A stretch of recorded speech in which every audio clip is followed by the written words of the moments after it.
cây bờ vai cây trong cây bờ vai one ra ra na ma trong cây bờ vai trong cây bờ vai cây bờ vai bờ số cây bờ vai bê trê bê na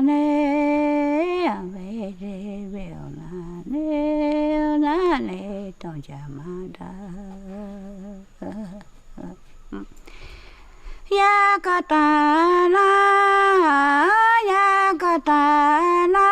kano yo devatana don't give away don't give away. Inspiring Playful Evolutions. I would like to welcome Dadok to the discussion tonight from Integral Shamanism. And I met Dan some years ago. I participated in psilocybin ceremony with a few other people. There was the wonderful Charlotte and some other people, and it was a really interesting journey, a lot of meditation, a lot of, let's just say, a wonderful overall experience of, Dan holding space. And so kind of been keeping up with what he's been up to and watching some progression, some photos come out of his travels and his learnings and teachings. And he's also helped quite a few people I know move through different I guess I would say stages to the alchemical process that we all go through in life. So he's helped out a lot of people with much success. And so I'm very happy to have you on, Dan, to just discuss a little bit some of the work that you do with Integral Shamanism. And the first question that I wanted to ask you, you can introduce yourself to your own liking, but I pulled something off your website that I thought would be interesting to start with. And that is this saying. It says, modern psychology gives us the map, but the map is not the territory. And here is where shamanism comes into play. And on the other hand, traditional shamanism gives us the vehicle, but it does not give us the map. And I thought that was a really interesting kind of interplay between the psychology and the shamanism. And so maybe as you introduce yourself, you can also just explain a little bit, what integral shamanism is and how it relates to psychology. Thank you, Jessica. Thank you for the invite. It's a pleasure to be here with you.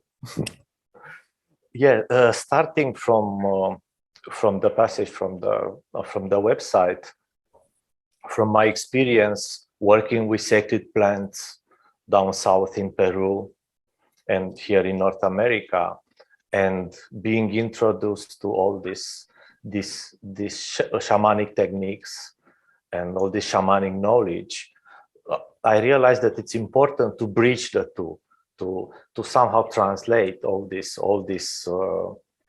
this ancient knowledge to the Western mind, to the modern mind.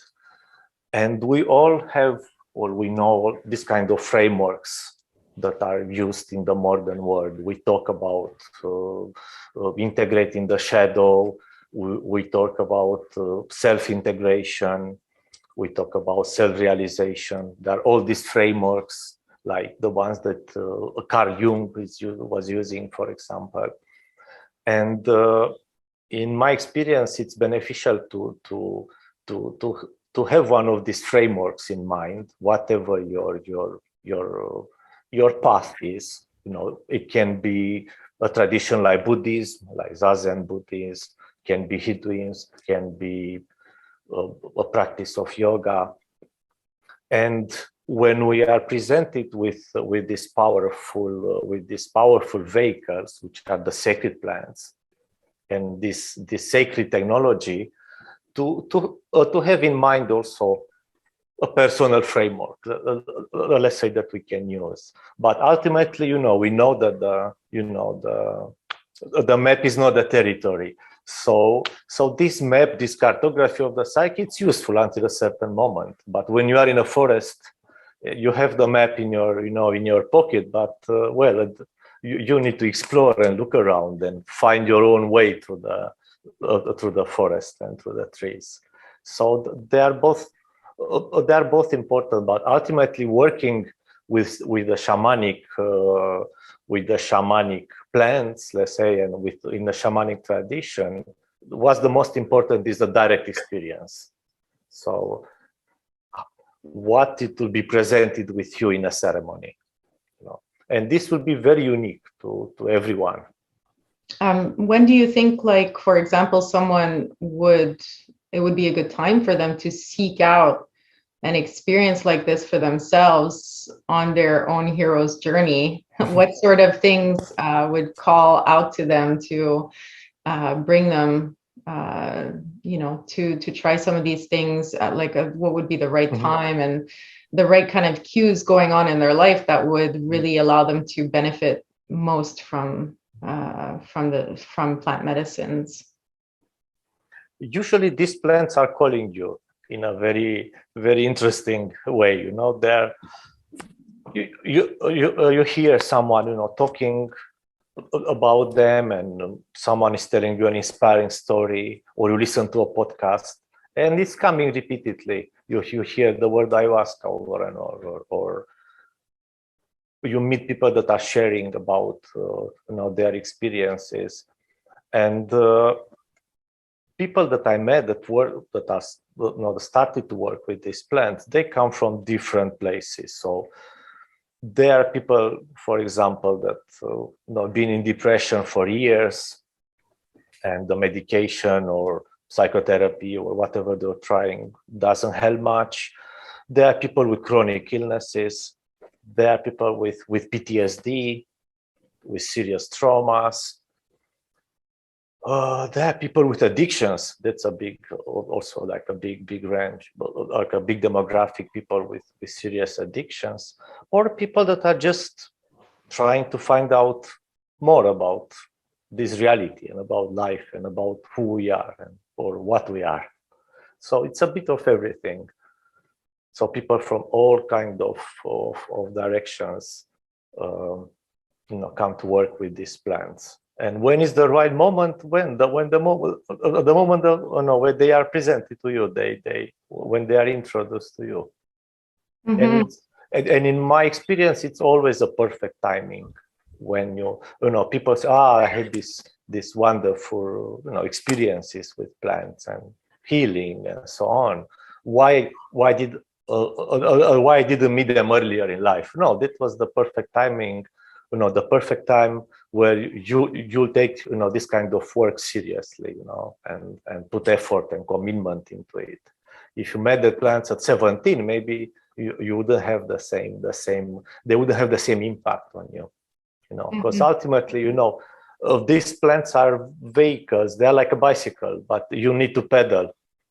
So your work, it's as important, as even more important actually than this assistance from the plants and from shamans and from these tools. The work that you do to process the experience, I guess, or to prepare. Also, the work to prepare. What you read, what brings you there. Your preparation. But most important is the integration afterwards. What you do with those insights in your day-to-day life. How do you apply those? You have those insights about your life, about your childhood, about your, the people around you, about the nature of reality, about the universe, and so what? I mean, what you do with that, that's very important. You get, some insights about your habits and your mental patterns, and those habits you need to make an effort and change them.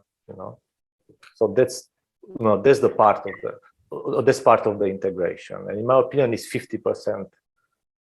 It's 50% is the work with the plants, the ceremony itself, and then 50% is the integration. And for some people, in rare cases, it's like a one-off. They meet one of these plants. Can be ayahuasca, can be San Pedro, can be magic mushrooms, and they get a certain, gives them some insights and some healing and some ground to continue on. But and then it takes a while to integrate that in their life. But for most people, they revisit actually the plants. It's a good time probably, after a few months, after a year of processing and integration, sometimes you need to go back and continue the work. It depends. It's very subjective to each one's journey. Mm-hmm. Well, whenever I feel I was called when I explored, because there's a difference between recreational use of drugs, obviously, and ceremonial use. It's a completely different thing. And so when I was called to explore with ayahuasca, I do feel like it was a very specific calling, like something in me brought me to go look at this. I don't feel like it was around me, like there was so much exposure or people talking about it. So I do feel like it was this kind of soul calling. But I also think that if we do have it more present, if we do have these medicines more present in society being talked about, then there's more exposure and then there's more chance of people actually trying it than if they don't hear about it at all. And so this is bringing me back to now with psilocybin. It's being used more and more to replace antidepressants. I know that they're trying to also kind of put a monopoly on it too at this point, but that might not be a bad thing, not the monopoly, but just having psilocybin kind of replace antidepressants, which are known to be not always, there's a lot of side effects, there's a lot of symptoms and stuff like that. So what have you seen in terms of using psilocybin? Have you seen it progress over the years, and how do you view it now for treating things like addiction and depression, with microdosing, and what are the different options that people can use? Yeah, microdosing is becoming very popular now, and we hear about it. We read article about that. In my opinion, there are two different paradigms here. So it's one to use it as a sacrament, to use the mushrooms as a sacrament in a ceremony, in the ceremonial, in a sacred setting. Where an intention is placed, and sometimes is guided by a shaman or by a medicine man, woman. And another paradigm is to use it as medication in a sense, or as replacement of medication. And I've seen very good results with microdosing. So both work, they are, depends when they are used and why. I've seen very good results with microdosing psilocybin. I know people who are on medication for 20, 30 years, and they're on a cocktail of medication. And each time they try to get off medication was impossible. They couldn't do it. And with microdosing psilocybin, it's a certain protocol. You don't stop, cold turkey the medication.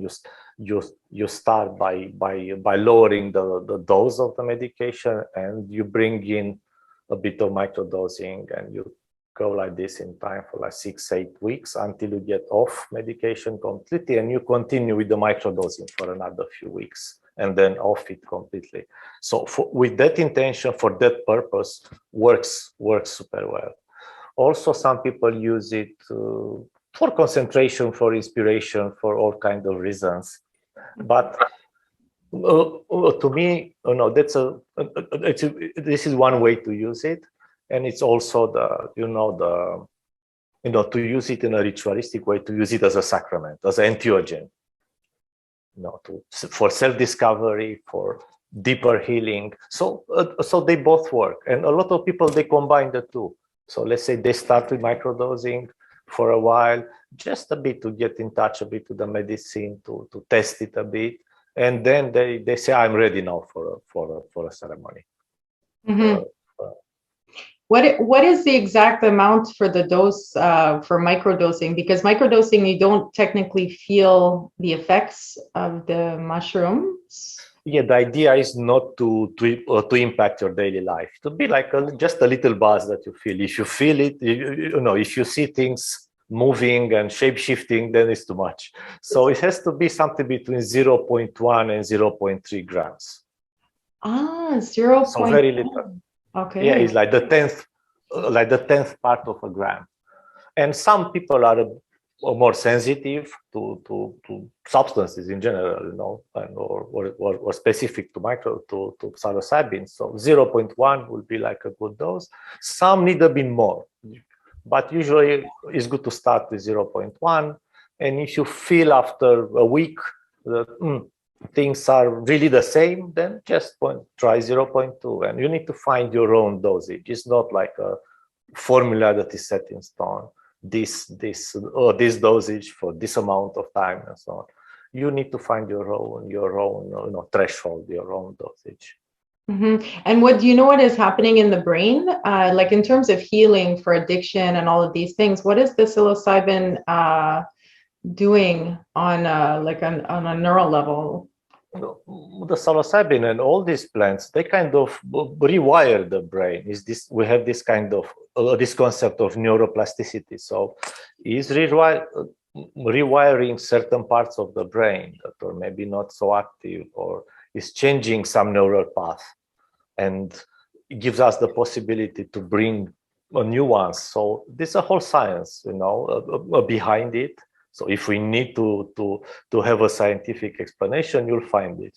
Some people, and sometimes we have this modern mind that needs to understand why and how things happen. But in my experience working with these plants, it's a lot of the unknown. It's a lot of unknown there, and a lot of healing, and a lot of things that happen that we don't have a clue what's going on there, but they give very good results. The other side of the story would be, let's say, psychotherapy. People who are in psychotherapy for 10 years, they know a lot about their story, about their traumas, where they come from, and what caused what. But at the end, you don't see such impressive results. So the problems are still there. Mm-hmm. So I prefer, at some point, working with these plants, just embrace the unknown. And even if you don't understand even if the mind won't understand what's going on there and what happens, have the trust that there is a higher intelligence, that when we get in touch with that higher intelligence through plants, through meditation, through fasting, through all kinds of techniques, breath work, just by reconnecting with the sacred, by reconnecting with the deeper place within ourselves, things shift and things change and healing happens. Mm-hmm. It's like going to the roots, right? And then if you're altering the roots, well, the whole tree or the whole plant changes. So yeah. Exactly. Because the root of certain problems, or like depression, or certain issues that we have, we try to find them in all these like biological places, like between the age of, I don't know, a few months until present, what happened in childhood. But they can originate from many other places. They can originate from the perinatal stages, the moment you're in your mother's tummy, and when she was pregnant. They can originate from the moment of your birth. A lot of traumas are related to that. Or they can come from, let's call them past lives, or other places, the collective unconscious, from the archetypal levels, from many other places. So just trying to isolate them in our childhood, well, it's a lot wider, spectrum. Mm-hmm. So I'm curious as to, like, what were you studying that got you into this, or what got you onto the path? I recently saw you posted something that, you cannot walk the path. You are the path. you know, you start walking, you become the path. So yeah. As you start, walking, the path appears in front of you, in a sense. Yeah.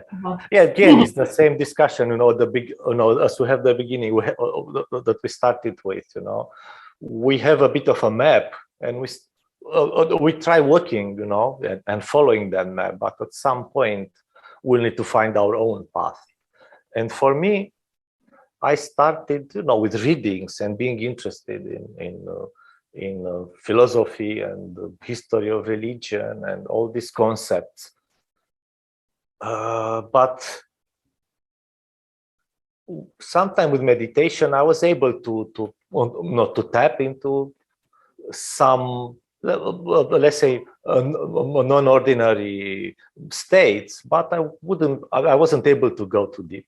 So I was looking for a vehicle. I was looking for a tool to kind of experience what all those masters were talking about. Like we are all one. We are all connected. There is only this moment. There is no past. There is no future. I had some intellectual understanding of it, or I thought I had, but I never experienced that. And my the first plant I met was ayahuasca. So again, it happened somehow that I came across this opportunity to work with ayahuasca, and the first night I drank it, the first experience I had, I knew that this is exactly what I was looking for. And each person has a different experience with it. That's what's interesting as well. It's so different for everybody. Like for those who have explored in these with these plant medicines, I've also noticed, you've put out different material kind of addressing like the different realms and the different stages that we go through as we sort of activate these different parts of our consciousness, or tap into different parts of our consciousness and sort of move through these different levels, or I'm not sure how we could call them. There's so many different names for them, veils. And then one in particular caught my eye, which I had been kind of repeating as this like mantra, the only way to make it past the abyss is to go into the heart. And then I saw you had written something about that, or posted something about that. And I was really wondering what your thoughts were on that, on the different veils or the different layers to consciousness, and also how your experience of that is, and just what you have to say about that aspect of it. In shamanism, we have these three set of eyes, let's say. We have the physical eyes, the ones that we perceive the physical reality around us. We have the mind eyes that we see we see through concepts and beliefs, and we analyze and we compare, and we have the spiritual eyes, and the spiritual eyes will be the ones that see directly and experience directly reality, how it really is, without having this framework of the mind, this kind of sunglasses of beliefs, and through which we see reality usually. And these experiences, as you said, they are very different for everyone, and they are different, and for the same person, they are different in time. I never had two experiences that brought me in the same place. And sometimes people, share about having these peak experiences when they kind of become one with the universe. They have these experiences of oneness, of unity, of dissolving their ego-mind identity. This can happen as well. But there are also a lot of very important experiences is just seeing these parts of ourselves that we are not aware of. We can call it shadow work. So seeing all these fragments, all these parts that we pushed in the unconscious. So let's say these parts of us that we judged, that if they will come online, we won't be liked by others, or we push them in the unconscious because our family, of our culture, school, of society, we see them as something that they should stay hidden there and not come up at the surface. So this is something that usually comes up in the first ceremonies with plants for a lot of people. So would you consider that facing your shadow? Is that the same concept? Sorry? That facing your shadows? Is that we can say facing your shadows will be one way to look at it, or we can say that the plants will bring the subconscious in the conscious, so we can see it. So who we think we are is the conscious. I am this person. I studied. I was born there. I went to that school. This and this happened to me. I have this job, this career right now. And who we really are, it's usually in the unconscious, in the subconscious. And these plants have this kind of funny way of bringing them together and showing us, bringing them face to face, so we can see who we really are. And most of the time, it's a mismatch there. It's a discrepancy there. And this is the process of facing yourself. You can say shadow work. There are also some aspects, some parts of ourselves that we kind of suppress and we dissociate from, so, as a result of trauma. Let's say this kind of like inner wounded children that you can hear sometimes talking about. Is this work is called the internal family system. Is when you get in touch with all these fragments that are dissociated. If a 3-year-old, when you were 3-year-old, were someone, your mother didn't listen to you, or some little trauma happened there, more or less little trauma happened. Is that part of you that it's kind of in pain and shy and it's hiding somewhere in the unconscious? And the idea is to integrate the self, to bring all these parts online, to become whole. Mm-hmm. And this is the natural, let's say, journey. The hero's journey is first we do this kind of self-integration work where we bring all these fragments, all these parts, all these inner children.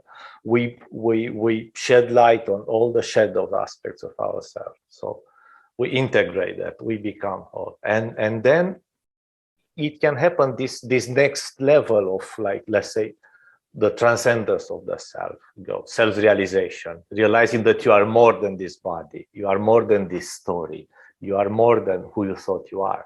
But in order for this to be permanent and to be really, to stay with you, is first the integration is necessary. So you cannot transcend something that you don't own. So you need to be whole first, and then you can go beyond it, Mm-hmm. You need to have like a healthy ego mind complex to go beyond it. If something is missing, it's like the door of the spaceship won't close. You won't be able to take off. Everything has to be has to be there, present. Mm-hmm. Yeah, that was my next question, because we work so much on integration, and then you realize we are transient, and there's always not that you fall apart again. It's interesting to think of like coming into wholeness, coming into integration, and then rising above it. It's not that you break apart, but it's like a whole other layer, I guess, of awareness and openness. Yeah, there are two words in a sense. We are with one foot in one, with the foot in the other one. Jesus says something like, "I am from, so I am in this world, but I'm not from this world." So the same idea. So we are aware that we are more than this persona, than this personal self, ego mind construct. But also we have to be grounded here as well. It's like the left brain and the right brain, if you want to look at it, or the mind and the heart. The shamans, they talk a lot about the heart path. The path of the heart is like shifting the attention from from how we perceive reality through the mind, through a different type of intelligence, heart intelligence. And it's been discovered that there are more neurons in the heart area than are there in the brain. So it's a different type of intelligence that we lost touch with, you know. Since like late 1700, we started, you know, seeing the world through this Cartesian model, where a human is like a mechanism that needs to be fixed when it's sick, and we are separated from everything, and all your thoughts are your own, and so on. And now we it is a time when they need to rediscover, to relearn how to live from the heart. And because we put too much emphasis on this cognitive intelligence, intellectual intelligence, you know, but there are like 12 intelligences. It's the heart intelligence, it's the body intelligence, also emotional intelligence, relationship intelligence, and so on. So we put too much emphasis on the cognitive one, on the intellectual intelligence, and we got somehow we lost touch with the other type of intelligences. Maybe you can speak a little bit more on that, like in particular, going back to that quote about, the only way to move past the abyss, perhaps describing the abyss, and if it is related to the mind, to the mental processes, how would you describe that? The only way to move past the abyss is to go into the heart. Is that part of what you're talking about? Does that connect in? The mind is a wonderful tool, but its design is like this phone, it's designed to help us navigate this reality. We have this tendency to give the mind more tasks that it can do. The mind is not designed to explore the unknown. It's not designed to know what you're going to do in 5 years, and it's not designed to know what person is best for you to be around, and so on. And in order to take this step in the unknown, the mind doesn't serve us in those moments. The way to take this leap of faith is through the heart. The mind will try to resist to anything that is beyond this territory. The mind is very good to make a booking for a certain session on your laptop, or analyze certain things from the past, to predict certain things from the future. It's like a very analytical object tool. But to really find out who we are, the mind will come with us. We won't be able to totally discard it. It will come with us, but it will be just like a device that is there along with us for the journey, in the hero's journey. The compass for this kind of journey is the heart, and this is what shamanism and these plants are teaching us, how to rediscover this intelligence of the heart. And many people, yourself included, probably, who experience entheogens, there are moments when the mind stays out of the way, and some other type of energy of intelligence comes through. We kind of channel a different aspect of ourselves. You can call it the higher self or the true self. That is coming to us. And in those moments, the mind is not very present. It's very quiet in those moments. And usually the resistance to these experiences is coming from the mind that freaks out, It's like, what's going on? I don't know. This is something very unfamiliar to me. What are you doing to me, Well, I've had a lot of different experiences being very receptive person. For me personally, I've had to really learn to distinguish between what kind of energies I'm letting in, right? Because being open, being a channel, there's all sorts of energies that exist beyond our vision. Just like, sight, we can only see a certain very small percentage of different light that is out there. Same with the sound. And so the more we explore and open up, the more we can see how much is out there. And so for me, for my experience, opening up came with this whole other lesson of learning to distinguish what types of energies to let in, because you want to be connecting with, I guess, the higher aspect of self, of the core essence of who you are.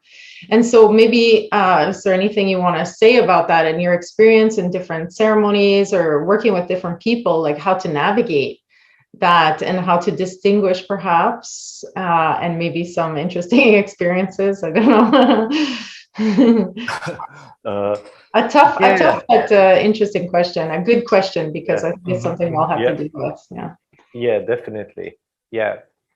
Well, what I noticed in many ceremonies for myself and for other people, what we see when we open, in these ceremonies, in these journeys, what we see out there, it's a projection of our own, of our inner world, or of our own psyche. So this is one layer of what we see out there. And so what we see, there are our fears, there are these aspects of ourselves that we are not aware of.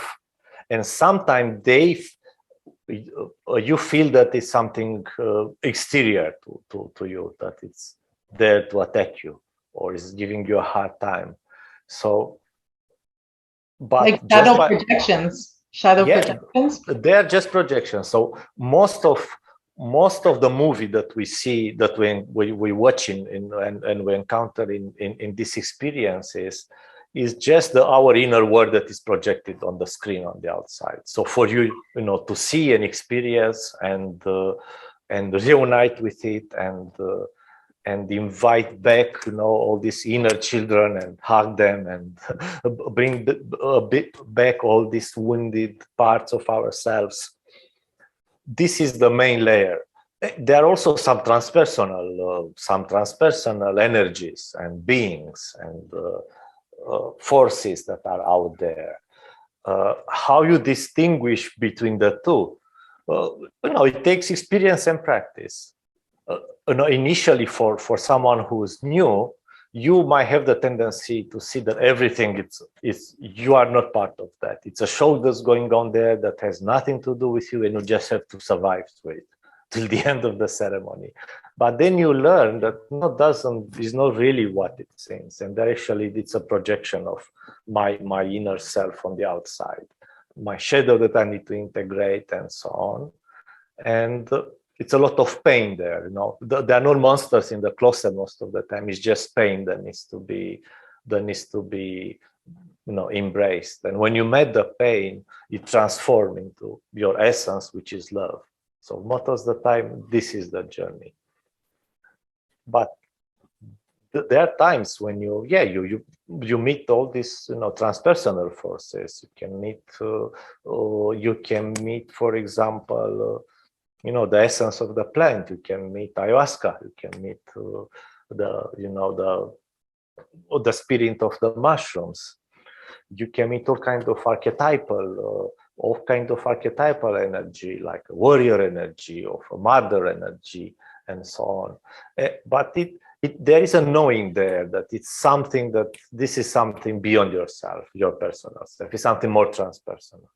It's like the collective mythology, the collective archetypes. Yeah, you can meet that too. You can also feel and notice the energy of others, and you can use that, not necessarily to protect from that, but to see how you react to it and how it affects you and why it affects you. It's an energy that circulates there in a group, for example, in an ayahuasca ceremony, that is kind of going through everybody like this. And at some point, it's hitting you. And the question is, the problem is not how I protect myself from this, that I won't feel that. The idea is, oops, what was there? What's the glitch there? Why do I feel that? Why I'm scared of that? Why I judge that? It may be something inside me that is not comfortable with it. So it gives you the opportunity to be like a transparent, clear channel, everything to go through you without sticking to you. Without sticking to you, yeah. So what would you say, like the more evolved, this is really interesting for me, so for some personal questions, but like the more evolved experiences that we can have during a ceremony in regards to experiencing these transpersonal energies, like with archetypes or collective archetypes, or even beyond that, what would you say? Yeah, there are other beings from different dimensions, of the aliens. It's a very, very populated space out there. How to deal with them? So, let's say quite a lot of them, they are, let's say, friendly, and it's very easy to engage in a dialogue with it and ask, yeah, thank you, say, thank you for being here. How can I help? How can I serve? That's a nice way to engage with them instead of always asking for something from them. It's like, oh, it's so good that that I can perceive you. Blessings your way.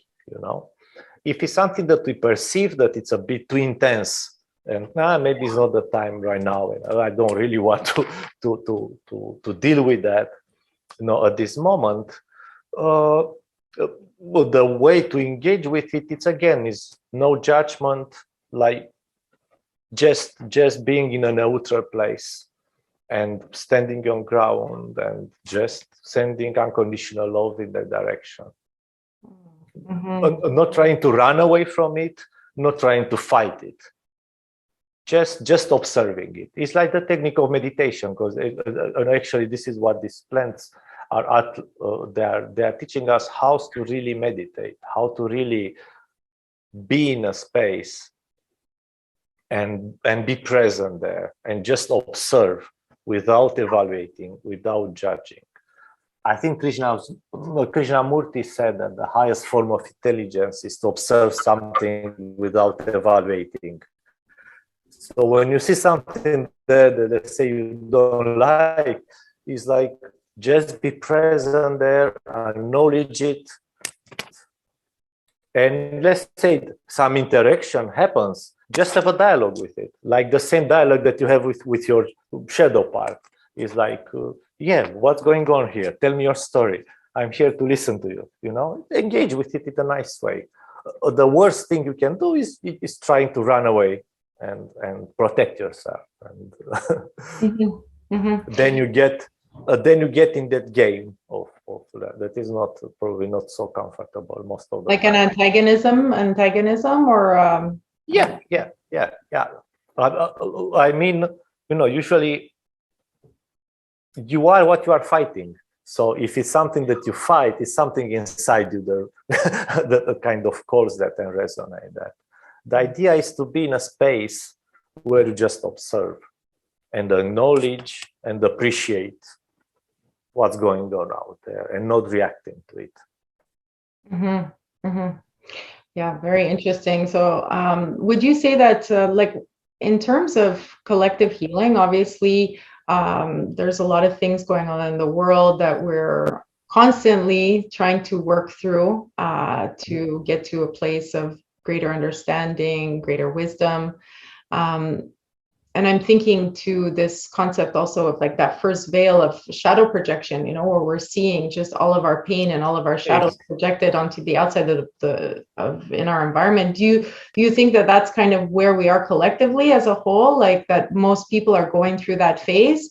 Or what do you think, where do you think people are at in terms of their own personal evolution on a global scale? Exactly. It's exactly what we see out there, what we see on the outside. It's a projection of our collective inner world. So it's just like in a ceremony, we see our shadow projected out there. So what we see on TV, it's our inner life that is projected out there. And it seems that we are in this time of kind of shadow work. We see all this. We see this polarity over there, like this versus that. we see things that we don't like, we judge, we take sides, and so on. This is very similar with what's going on in a ceremony. We are in a global ayahuasca ceremony that just started. We are in this. Things are opening, and there are things there that we don't like. But acknowledging that, well, this is just like a ceremony. It's your shadow projected out there. And what you do with this? So that's like the global state of the world right now, because there's kind of like there's been an ethnogenic renaissance happening for some time. So perhaps that is going to assist in this global healing. What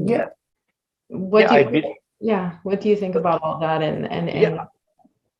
I really believe that this work, for someone who did this work on himself or herself with plants, with meditation, with breath work, with whatever tools you could find out there, now it's a lot easier to navigate through these changes, because it's exactly the same process. It's exactly the same process. It's nothing different. It's again about this kind of this kind of collective journey that we are in. And now shamans were waiting for this moment for a long time. They were speaking about this for years, that it will be a moment where, let's say, the energy will intensify a bit, and everyone will be a bit like in a ceremony, but they didn't know how it will happen. So I really believe that now we are in the beginning of this kind of ceremony, and we are in this kind of Aquarius age where the old needs to go. The old, it crumbles before our eyes, it melts away, and the new, it's being created by us. So it's also important, and it's also important how we want to contribute to this new reality, that we create right now. Our contribution to the collective narrative can either be filled with fear or full of compassion and optimism. So we have the responsibility to kind of ride the wave, to surf, to surf our way into this new reality, the same way we learn to surf our way in a ceremony or in a psychedelic journey. You realize the resistance doesn't really work. You need to kind of learn to surrender and surf into it. And this is again the way of the heart, in a sense, like being able to surrender and being able to ride the wave, to surf instead of rowing the boat. Yeah, the mind often rows in circles. Yeah.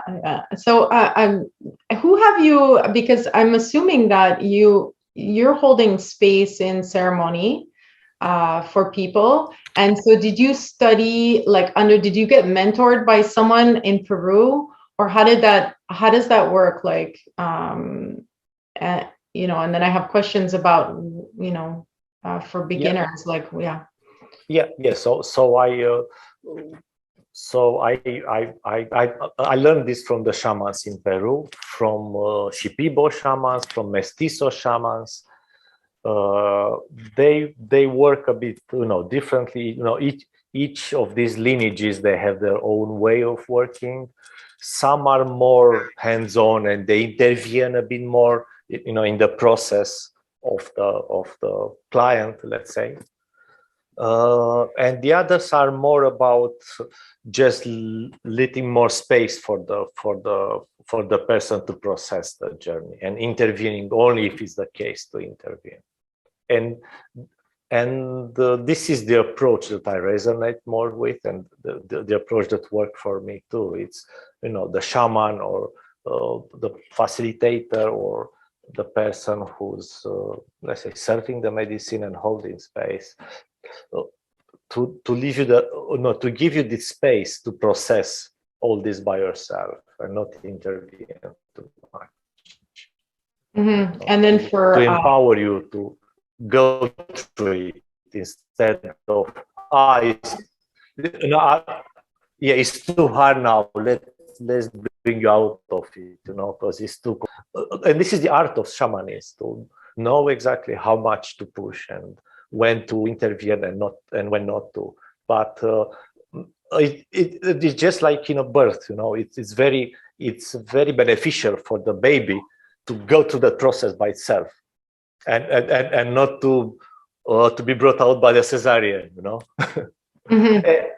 Same, this process is like a birth, so we have to go through it. We need to go through it by ourselves, and to figure out what's going on out there, what are we fighting, what we are resisting, and the shaman or the facilitator to intervene only when it's the case, to be there for you, but not to intervene more than it's needed.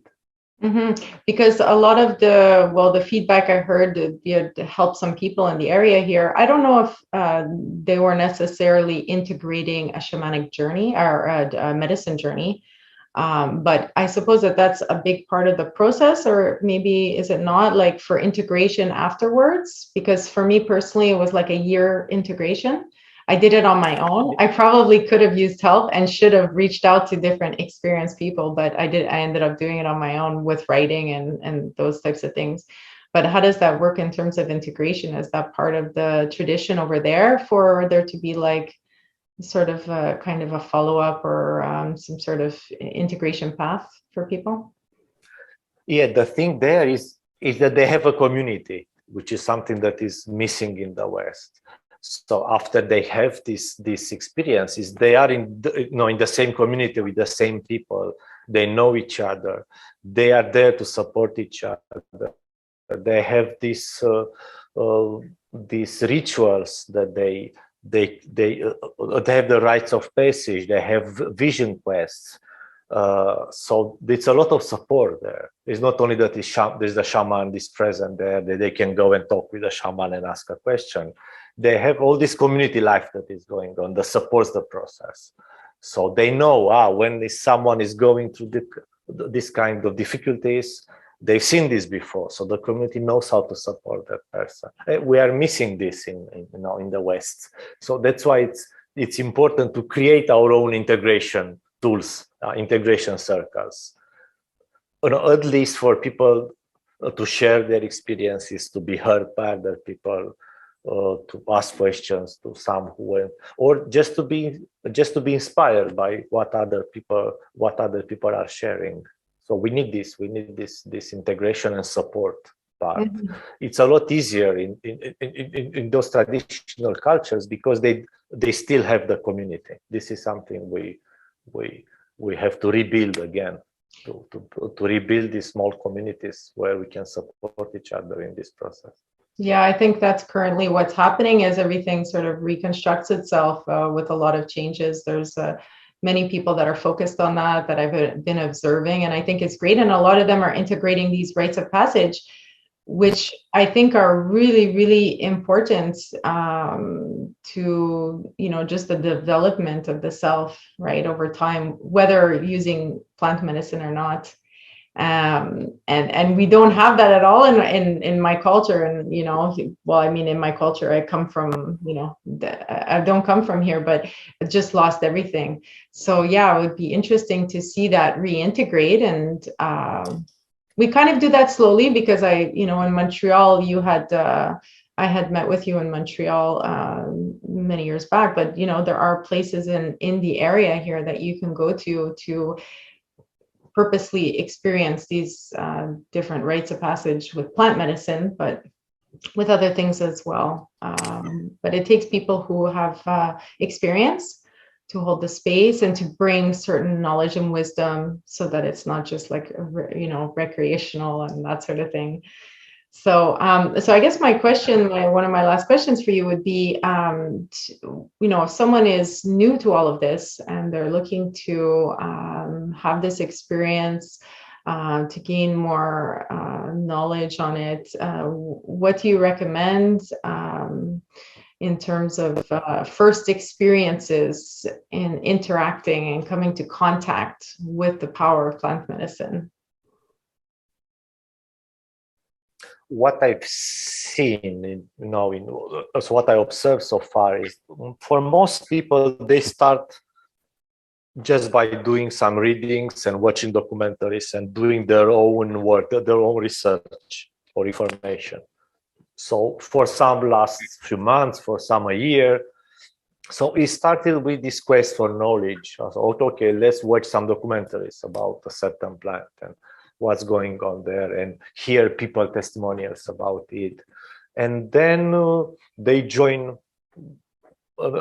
might join a group or a meetup where they can ask questions. And what works best is just listening to other people sharings and their inspiring stories. Is something that kind of pushing them ahead a bit. So for most people, starts like this, like getting informed, watch whatever it's out there, documentaries, read whatever comes your way, regarding this world of plants and psychedelics and spiritual journey, how you want to call that. And usually, things will be presented to you. You're gonna meet the right person or the right circumstance to experience one of these plants. What also another thing that comes to mind now, what I found to work with these plants, but to have a practice of meditation or Tai Chi or Qigong or yoga, or it works a lot better when the two are combined. Yeah. So that's a great integration tool and a great tool to have in these ceremonies and in these journeys, to be grounded, to be present there. So if you don't have a practice, look for one that resonates with you. And if you have one that works, stick with it, because it's very important to have both. It's not a magic pill. We have this tendency, again, in the West, to look for the magic pill and what's the strongest, entheogens out there. I will take it and it will solve all my problems. So no, it's also what you do with it when you come back, the integration and the practice that your personal daily practice that is there with you to sustain this process. So all these are important. Mm-hmm. Do you think that plant medicine plays a big role in the paradigm shift? Like, out of all the things that we can tap into, do you think it's driving it, or what is your perspective on that? I'm not sure if it's driving it, but it's definitely it will help us to integrate it somehow. It will help us to go through it. I don't know if the plant medicine, if the 60s, was the spark, what the spark that generates this change. I'm not sure about that, but what I feel is that definitely working with them will help us navigate those times and navigate in the future, because they come up, they made themselves available to us, in this time for a reason. It's the synchronicity here, because before, for example, ayahuasca, they started to give it, the shamans started to serve it to foreigners or to other people in the 90s, and especially to Westerners. In most of these traditions, only the shamans will drink the sacrament, will drink the ayahuasca drink, will go in a trance, and then will perform some healing for a person or give some guidance. This is something very new when they started to offer the sacrament to someone else that didn't go through a shamanic initiation and is not coming from a shamanic lineage. So somehow the plant is reaching out to us, because I think we need it more than ever. So I'm sure people working with them, you'll see a lot of similarities with life, because life is a ceremony. At the end, the real ceremony is it's your day-to-day life. When you wake up in the morning, you are starting a ceremony every morning. Even when you go to sleep, if you remember your dreams and you are a lucid dreamer, again, it's another ceremony going on there. 24/7 ceremony. Again, we have this understanding that we go there in a retreat for a number of days, we'll work on ourselves, then we come back here and go on with daily life. It's important again to kind of unify the both and see the ceremony is going on all the time. This is just when you are in a ceremony with a plant, it's just a bit more accelerated. It's a bit more powerful than usual. But then you start realizing and seeing things around you that they work just like in a ceremony. You realize how with your thoughts you create your reality and things around you, just like you see in a ceremony. There is just like it's a little bit amplified and in your face that you can be present there and really see it, being conscious of it. And then the idea is to recognize it every moment in your life. That the recognition, the awareness of it. I keep on thinking back to this psychologist who actually was present at that ceremony, who had part of his experience, like experimenting with, I think it was ayahuasca, but also psilocybin. He was doing it for, I think, like a year straight, every day, and large quantities. And he had like this research study with himself going on. And he claimed that he was able to better understand his clients and to treat his clients better, like his practice improved with all of this. And I keep on thinking back to how potentially we just begin to integrate the medicine so much that it's like our tolerance goes up and we integrate it, we digest it completely, and it becomes a part of us. And that's just how we see moving forward after a little while. Yeah, I believe that with each session, with each ceremony, with each journey, our awareness is like a sphere. It's going a bit bigger and a bit bigger and a bit bigger. Sometimes it shrinks a bit back, but again, it usually goes in one direction. With one step back, 3 steps ahead, 1 step back, 4 steps ahead. So yeah, the way we relate with each other, the way we relate with ourselves, with our body, with nature, with the earth, with heaven, with everything is changing. We have a different understanding, a different perspective. We grow. One way to see this changes, we grow from an egocentric way of seeing everything to a more, let's say, ethnocentric. You can see, you can relate with a group of people who see things like you. You understand the position of others, the view of others, and then to a global centric. We grow from a limited self from an I to we. So the way we relate with others will change, and our relationship will change. The way we see everything is changing with this change of awareness. Very interesting. Go ahead. Also, what else I wanted to, another thing I wanted to mention, we can see that a lot of people have this kind of black or white thinking, it's like this or that. I like this, I don't like that, or I don't, that's not me, this or that. A next level in evolution is this and that. So they are both true. They are both just 2 different points of view. They are just 2 pieces of the puzzle of the truth. It's not absolute truth. Every little bit of the truth, the sum or all of these points of view, they make up for the whole truth, for the absolute truth. So this or that, this and that, and ultimately this is that. So these are again three levels from perceiving reality or perceiving the world and life.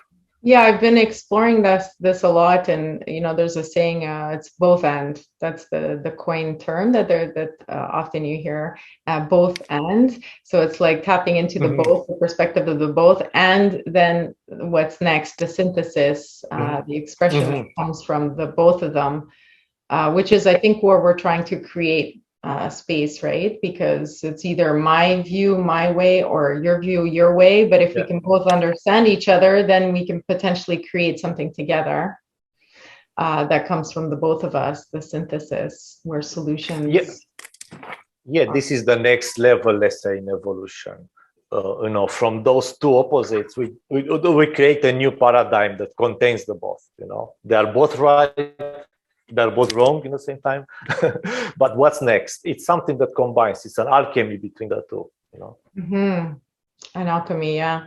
I don't want to keep you for too long because I do try to keep these short as well so people watch through. But maybe just one last question, if you don't mind.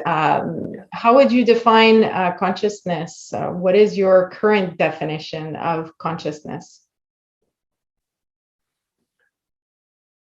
My current definition of consciousness is like all that is, all this substance of existence that comes out, let's say, from the source, from the source of existence.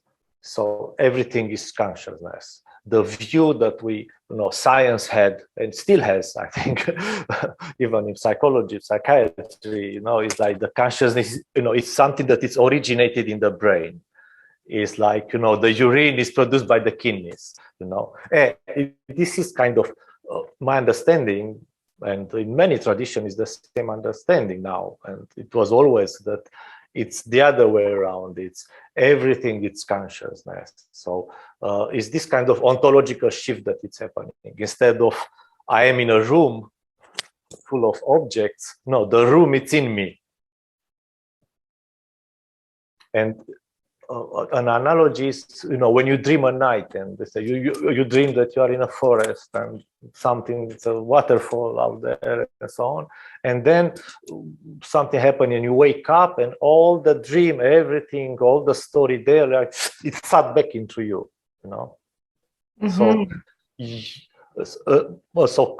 So consciousness is just is the essence of all. It's all that is for a better world. And objects that we see, physical objects and our body and so, these are just forms of consciousness. They're just objects in consciousness, but everything it's made of the same substance. Like the evolution of consciousness over time, coming from this source and then evolving, splitting into the two, and then the three, and then the four, and then the five. This is where we're going now, into the five. And what kind of symbolism can we see, like in our culture, that's reflecting the within as without in this kind of more fifth stage of consciousness? Like, do you just off the top of your head, like, can you think of anything? Because I've been, trying to observe where our structures, like within our current civilization, are now expressing that fifth stage of consciousness. This new stage or fifth stage, or however I call it, it's how we feel it, that we feel that we are connected. At other stages of consciousness, we felt totally separated, from the source that split it itself in billion pieces and went further. And now is rediscovering it. And now is the journey back, in a sense. Is this holotropic force, a force that wants to bring all these parts back to source. And what we are going now through, we start to feel and see this connection between each other and this connection with the source. That for a long time we were kind of cut. We felt separated. We lost this connection with the sacred. We felt that we are just pixels, just bits, that we are separated, nothing to do with each other. And now this holotropic force is pushing us back somehow to the source, to this awareness, to this realization that no, we are all into it. We all created this story. We all created this cosmic game, and we are actors in this cosmic game. And the game is to realize that we are source and realize who we are, and to continue this journey back to source. Mm-hmm. And Well, and it is a cosmic game, you know, at the end. You can see it as a play or a cosmic play, you know. mm-hmm. Mm-hmm. Hopefully not the cosmic joke, but we get a few of those every now and then. Yeah, but it's good to see the humor in it as well, you know, to see the, you know, that's a very important spiritual quality to be able to see the fun part and to have humor about yourself, you know, Yeah, self very humor. It's important to not to take ourselves too serious, you know, where there is, you know, it's a paradox, you know, we have a lot of work to do and we have to take things serious, but at the same time we don't need to take ourselves too serious, you know. I agree. I agree 100%. It's very, very good medicine to be able to laugh at ourselves and to, I think it cracks us open into our heart, into that heart space when we laugh and we can use the humor to break free Yeah. of the mental constraints. Yeah. Yeah. Well, Yeah, and many people when they talk about and they share about the experiences, a lot of in a lot of these stories, it's a lot of humor there, you know, and they are crying for hours and then they are laughing. So they see maybe the cosmic joke in the in the journey. for sure. Well, if someone would like to get a hold of you, and there's the website that you have, which is Integral Shamanism. And Donate. I'm not sure if there's any, are you offering any services at this time in regards to integral shamanism? Yeah, so I have these meetups every second Thursdays that are in person. And for the winter, I'll have one on Zoom as well, once a month. And I'm doing personal session, like one-on-one sessions for integration for someone who had this kind of experiences and needs a bit of integration work and preparation as well for someone who's totally new and wants to find out more and have the right setting or go in a ceremony with the right setting, you know, and have an intention about it and how to prepare, you know, about you know, before embarking in this journey. Also, I had quite a few people in the last year and a half since all these things started. It's like people going through these spiritual emergency situations where, because of stress, because of life in general, all kinds of things that can make you feel that you are in a ceremony, even if you didn't consume any psychedelic. So it happens to some people, and it's happening more and more with this intense energy. So you can walk on the street or be in a supermarket, and you might perceive things around you. And well, when you are in a ceremony, you expect this to happen. You know, you prepare, you read. You know, hey, unusual things, non-ordinary things might happen. I might feel and see things that I don't see in my day-to-day life. But when it's happening, when it takes you by surprise, it can be quite difficult to deal with that. And I think it will be happening more and more often. So having people who have experience in moving through these different spaces is, I think, really key and going to be really key moving forward. So I'll post up your contact information at on the YouTube video. And thank you so much for sharing and discussing. And I'd love to discuss with you another time on a whole bunch of things because it just opened up all these different questions now. Yeah, so sure. Hopefully we'll be able to pursue that sometime. With the greatest pleasure. Thank you very much for the invite. Thank you. Thank you.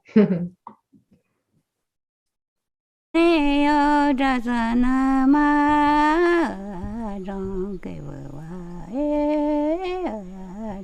give away.